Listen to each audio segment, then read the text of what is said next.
আসসালামু আলাইকুম। আমি কিছু কথা বলবো।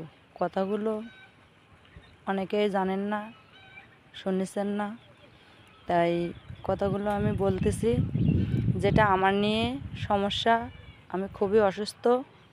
এখনো পর্যন্ত আমি অপারেশন হতে গেছিলাম বাঁকড়া মারুপের ক্লিনিকে, টিউমার অপারেশন। যাওয়ার পরবর্তীতে আমার অপারেশন করছে, ওখান থেকেই আল্ট্রাসাউন্ড করেছি, রক্ত পরীক্ষা করেছি, সমস্ত সব কিছু ওখান থেকেই করেছি। করার পরবর্তীতে আমি রিপোর্টে পাইছি টিউমার। আমি টিউমার অপারেশন হতে গেছি। যাওয়ার পরবর্তীতে উনি আমার টিউমার অপারেশন করেনি, করেছে আমার অ্যাপেন্ডিসাইট অপারেশন। কিন্তু আমার রিপোর্টে কোনো অ্যাপেন্ডির কোনো রিপোর্ট নেই, সব কিছু হলো টিউমার। কিন্তু আমার সে টিউমার অপারেশন করে নেয় ডাক্তার। পরবর্তীতে যখন আমার জ্বালা যন্ত্রণা অতিরিক্ত বাড়ে বা বেড়ে গেছে, ওষুধ খাইতে খাইতে 1.5 মাস পর্যন্ত খাচ্ছে ওষুধ, কোনো কাজ হচ্ছে না। তখন ডাক্তারের অনুযায়ী আমি আবারও আল্ট্রাসাউন্ড করেছি, সেটা হলো বাগাছড়া রানী ক্লিনিকে। করার পরবর্তীতে আমার যেখানে টিউমার ছিল সেই টিউমারটা সেখানেই ধরা খাইছে। আবার খাওয়ার পরবর্তীতে আমি সেই মারুফ ডাক্তারের কাছে গিয়েছি। যাওয়ার পরে উনি আমার কোনো কথা শোনার চেষ্টাই করেনি।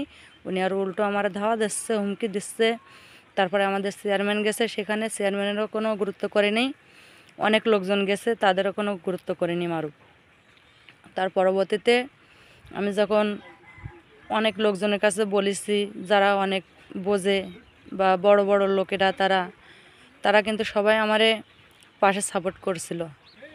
কিন্তু এখন আমার কোনো সাপোর্ট কেউ করতেছে না আমার পিছনে। আমি সাংবাদিকের মাধ্যমে গেছিলাম, যাওয়ার পরবর্তীতে যে ভিডিওটা করেছি, কিন্তু সাংবাদিকেরও কিন্তু টাকার বিনিময়ে বসায় ফেলাইছে। এখন আমার পিছনে মনে করেন কোনো লোকজন নেই, আমি এখন একাই একা, আর কেউ নেই আমার পাশে। কিন্তু আমি নিজে যখন একা হয়ে গেছি, আমি গরিব মানুষ, আমার পাশে কেউ নেই, আমি আইনগত ব্যবস্থা নিতে বাধ্য হয়েছি।